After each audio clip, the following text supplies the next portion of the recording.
जय हिंद दोस्तों। आज कक्षा 10वीं के अध्याय 1 वास्तविक संख्याओं के बारे में हम पढ़ने वाले हैं। तो यहाँ पर जो वास्तविक संख्याएं रियल नंबर्स हैं, इनको हम सबसे पहले समझ लेते हैं कि ये वास्तविक संख्या रियल नंबर्स क्या होते हैं।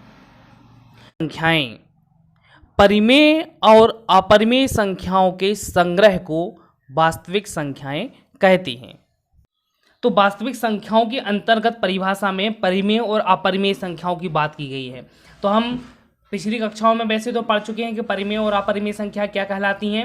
हम फिर से इसकी परिभाषा को देख लेते हैं। परिमेय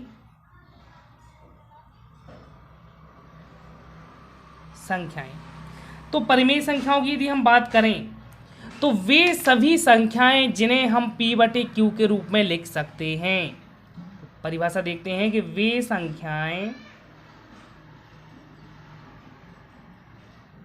जिन्हें P/Q, और यहाँ पर जो हर है वह 0 नहीं होना चाहिए, अर्थात Q का मान 0 नहीं होना चाहिए। वे संख्याएं जिन्हें P/Q Q not equal to 0 के रूप में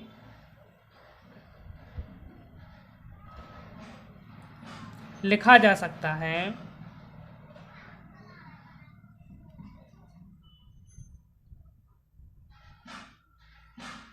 परिमेय संख्याएं कहलाती हैं। हम कह सकते हैं उदाहरण के लिए, जैसे कि 1 के बटे में 1 लिख देंगे, 2 के बटे में 1 लिख सकते हैं। इस तरीके से सभी प्राकृतिक संख्याएं वास्तविक संख्याएं और परिमेय संख्याएं होती हैं। यहाँ पर हम परिमेय संख्याओं की परिभाषा में और भी हम जान लेते हैं कि यहाँ परिमेय संख्याओं में जो P/Q है, अर्थात जो P और Q संख्याएं हैं वे सहअभाज्य होती हैं। कह सकते हैं जहां P व Q सहअभाज्य हैं। अब यहाँ पर सहअभाज्य की बात होती है कि सहअभाज्य क्या कहलाता है।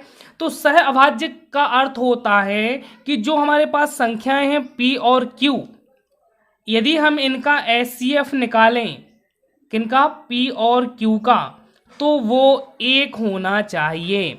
अर्थात दोनों संख्याओं का यदि हम HCF निकालते हैं, महत्तम समावर्त निकालते हैं, तो उनका HCF केवल 1 होना चाहिए, इसके अलावा कोई HCF नहीं होना चाहिए। तो वे संख्याएं सहअभाज्य कहलाती हैं। तो यह परिभाषा होती है हमारी परिमेय संख्याओं की। अब हम पढ़ लेते हैं अपरिमेय संख्याओं के बारे में। अपरिमेय संख्याएं वे संख्याएं, कह सकते हैं वे संख्याएं जिन्हें P/Q Q not equal to 0 के रूप में नहीं लिखा जा सकता।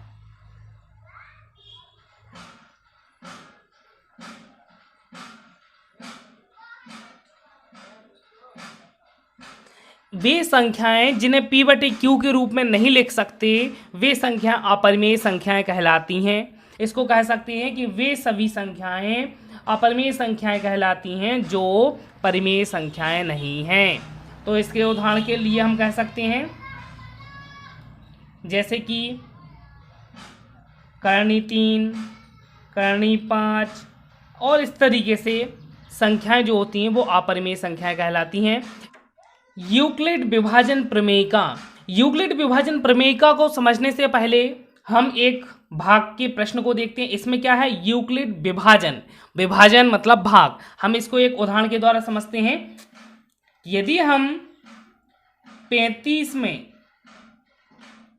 6 से भाग देते हैं तो कितना बार जाएगा, 6 चौको 24, 6 पंचे 30, 6 छः 36, ज़्यादा हो जाएगा तो 6 पंचे 30। यहाँ घटाएंगे तो कितना बचेगा, 5। तो क्या हम इसको विभाजन सूत्र के द्वारा ऐसा लिख सकते हैं क्या, 35 बराबर हमारी संख्या थी 6 से भाग दिया था, 5 आया और जो शेषफल बचा उसको हम लिख देते हैं। ये तो हम सूत्र जानते हैं कि 6 पंचे 30 धन 5 करेंगे तो 35 हो जाएगा, तो हमें वो संख्या मिल जाती है। तो यूक्लिड विभाजन प्रमेयिका ने भी यही एक प्रमेयिका दी है जो हम छोटी कक्षाओं में भाग विधि से पढ़ते आए हैं, उसी को यूक्लिड विभाजन प्रमेयिका कहा जाता है। इसको हम परिभाषा के रूप में पढ़ सकते हैं कि दो धनात्मक पूर्णांक a और b दिए रहने पर, अब यदि हम दो संख्याओं में भाग देते हैं तो हमें क्या दिया था, 35 दिया था और 6 दिया था। तो हमने 35 में क्या किया, 6 से भाग दिया, बड़ी संख्या में छोटी संख्या से भाग दिया। तो यहाँ पे भी कहा गया है यूक्लिड विभाजन प्रमेयिका में कि दो धनात्मक पूर्णांक a और b दिए रहने पर, तो यहां पर 6 और 35 क्या था, धनात्मक पूर्णांक थे। तो वही हमने कहा कि दो धनात्मक पूर्णांक a और b दिए रहने पर।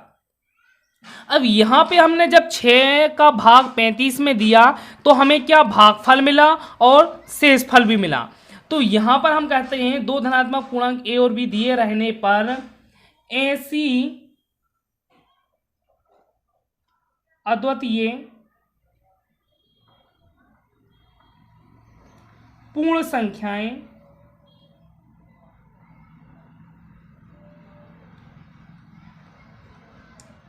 Q और R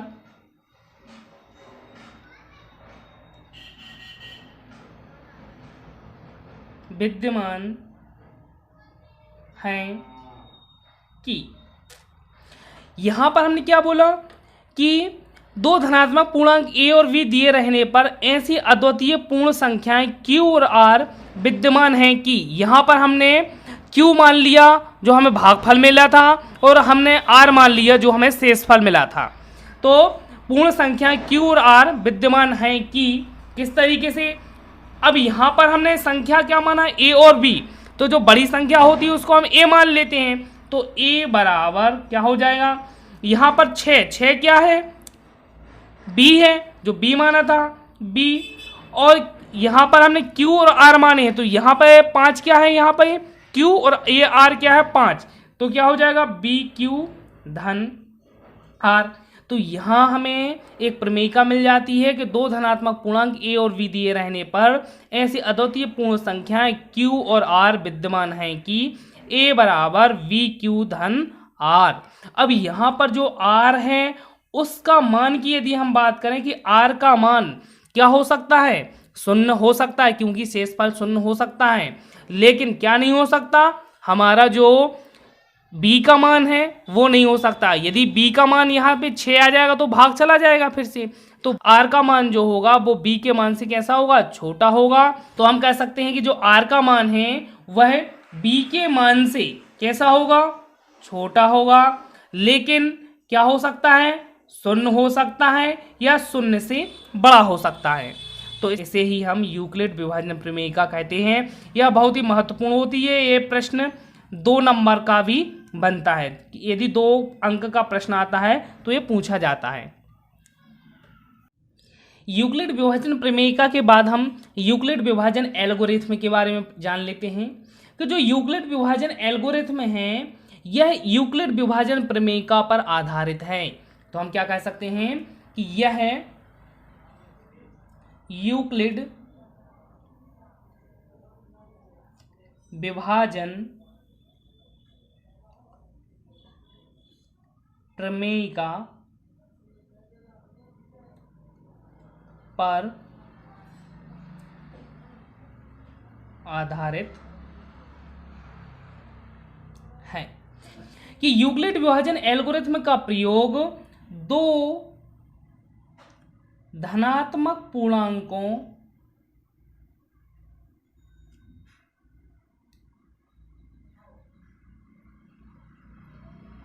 का HCF महत्तम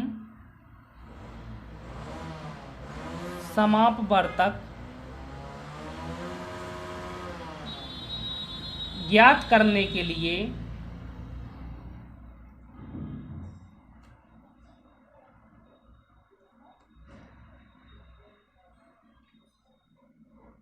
करते हैं। यूक्लिड विभाजन एल्गोरिथ्म, यह यूक्लिड विभाजन प्रमेयिका पर आधारित है और दो धनात्मक पूर्णांकों का एचसीएफ महत्तम समावर्तक ज्ञात करने के लिए हम यूक्लिड विभाजन एल्गोरिथ्म का प्रयोग करते हैं। हम इसको एक उदाहरण के द्वारा समझते हैं कि 455 और 42 का एचसीएफ ज्ञात कीजिए। तो हमें यहाँ पर दो धनात्मक पूर्णांक दिए गए हैं और इनका हमें एचसीएफ निकालना है। तो यहाँ पर हम चूंकि यूक्लिड विभाजन प्रमेयिका का प्रयोग करते हैं और सबसे बड़ी संख्या को ए मान लेते हैं, तो ए क्या हो जाएगा 455 और बी हो जाएगा यहाँ पे 42। तो हमें पता है, चूंकि हम जानते हैं कि ए बराबर क्या होता है बी क्यू प्लस आर, और आर का मान क्या हो सकता है 0 हो सकता है या 0 से बड़ा, लेकिन किससे बी से छोटा होता है। तो यहाँ ए बराबर क्या आ जाएगा 455 बराबर यहाँ पर क्या है बी का मान कितना है 42। अब 42 में हमें क्यू मतलब क्यू का गुणा करना। अब क्यू क्या है वह हम देखते हैं। हम इसको भाग विधि के द्वारा भी एचसीएफ निकालते हैं। यदि हम 455 में 42 से भाग दें तो 42 धाम 420 होता है, तो 10 बार जाएगा, घटेंगे कितना बचेगा 35। तो यहाँ पर यदि हमने 42 का भाग 455 में दिया तो भागफल हमें 10 मिला और शेषफल हमें 35 मिला। तो यहाँ पर हमारा शेषफल क्या है 0 नहीं हुआ, इसलिए यह जो संख्या है 42 और 455 में 42 जो है इसका एचसीएफ नहीं है। तो हम इसको क्या लिख सकते हैं 42 × 10 धन 35। तो यहाँ पर हमने देखा कि जो आर का मान है वह 0 नहीं हुआ, और जब तक आर का मान 0 नहीं होता यूक्लिड विभाजन एल्गोरिथ्म में यही कहा जाता है कि इस प्रक्रिया को हम आगे बढ़ाते जाते हैं। तो अब यहाँ पर जब हमारा आर का मान लिखेंगे, चूंकि आर बराबर 35 क्या नहीं है 0 नहीं है, इसलिए ए बराबर, अब हमें ए फिर से मानना पड़ेगा। तो ए हम किसको मानेंगे 42 को, तथा बी बराबर, तो बी हम किसको मानेंगे 35 को। तो यहाँ पर जब हम भाग विधि के द्वारा एचसीएफ निकालते थे तो जो हमें शेषफल बचता था उसका भाग हम जिसके द्वारा अभी भाग दिया गया था उसमें देते थे। तो हम 42 में हम क्या करेंगे 35 का भाग देंगे, तो कितने बार जाएगा 1 बार जाएगा, तो कितना बचेगा शेषफल 7। अभी भी शेषफल 0 नहीं हुआ। अब यदि हम यहाँ देखें तो हम इसको यूक्लिड से करें तो 42 बराबर 35 एकम 35 धन 7, अभी भी शेषफल क्या है 0 नहीं हुआ, इसलिए इस प्रक्रम को हम आगे और बढ़ा देते हैं। r बराबर 7 बराबर नहीं है 0 के, अतः a बराबर हम क्या मानेंगे अब 35 और b बराबर हम क्या मानेंगे 7। अब यहाँ पर जो 7 शेषफल बचा था इसका भाग अब हम किस में देंगे इस 35 में देंगे, तो 7 पना 35 और यहाँ पर हमारा शेषफल क्या आ गया 0 आ गया। और जब शेषफल 0 हो जाता है तो उस संख्या के द्वारा जिसके द्वारा यह शेषफल 0 हो गया वह उसका महत्तम समावर्तक एचसीएफ कहलाती है। तो यहाँ पे संख्या 7 क्या हो जाएगी एचसीएफ हो जाएगी। तो यहाँ पर हम देखते हैं कि ए बराबर क्या था 35 बराबर, तो क्या हो जाएगा 7 × 5 7 पना 35 धन 0। तो यहाँ पर आर का मान क्या हो गया हमारा ई आर बराबर 0 है। आर का मान जब हमारा 0 हो जाता है तो इस प्रक्रम को हम यहीं रोक देते हैं, इस प्रक्रम को यहीं रोक देते हैं। तो इस तरीके से अतः इसलिए HCF बराबर 7। तो हमारा HCF क्या मिल जाता है? 7 मिल जाता है। तो हमें यूक्लिड विभाजन एल्गोरिथ्म जो है वह एक यूक्लिड विभाजन प्रमेयिका का ही एक रूप है। इसमें हम क्या करते हैं, जब हमें दो संख्याओं का हमें HCF निकालना होता है तो हम उसमें बड़ी संख्या को A मान लेते हैं और छोटी संख्या को B मान लेते हैं और हम यूक्लिड विभाजन प्रमेयिका का प्रयोग करते हैं। और इस यूक्लिड विभाजन प्रमेयिका का प्रयोग हम तब तक करते हैं जब तक कि R का मान हमारा शून्य नहीं हो जाता।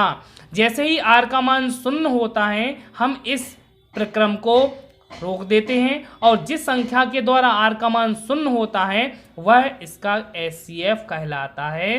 तो हमें यहाँ पर R का मान शून्य मिल चुका था, इसलिए हमने इस प्रक्रम को यहीं रोक दिया और हमारा HCF 7 प्राप्त हो गया।